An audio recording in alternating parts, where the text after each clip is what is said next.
Today, Richmond's Mayor Danny Avula and Department of Public Utilities Director Scott Morris answered questions for the first time since the city released its preliminary report on the widespread water crisis. You're watching 8 News at 6. I'm Eric Phillips. I'm Deanna Albritton. Some of the key points include that there were 2 outages at the plant. The second outage around 5:30 in the morning caused a pump to go offline for a while. There was also an issue with connecting power sources, which is why the automatic backup never took over.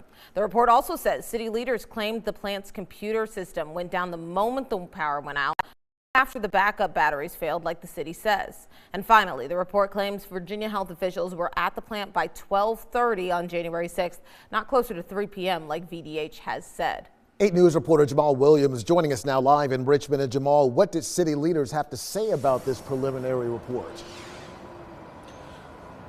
Well, Eric, Deanna, both Mayor Avula and DPU Director Scott Morris commented on the 15-page report conducted by HNTB, which highlighted several key issues that led to the water crisis. I also spoke with an engineer who says that he gave his thoughts on what he thought the report and the investigation meant.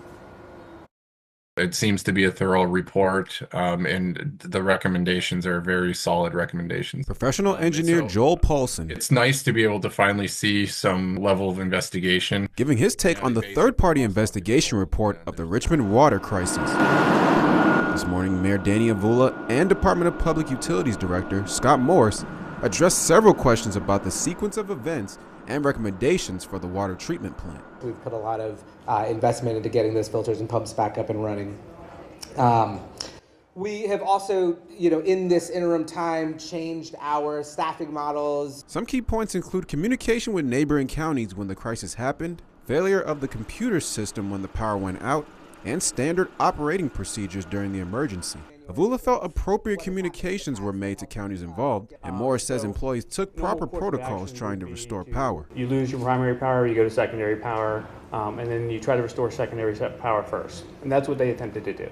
Paulson says there should have been more hands on deck and says adequate training is of the utmost importance. Is that a recommendation that needs to change, that there needs to be more staff on site? If I were to compare it to some similar facilities that I am familiar with, you would probably have anywhere between 5 to 10 employees. We do yearly emergency mock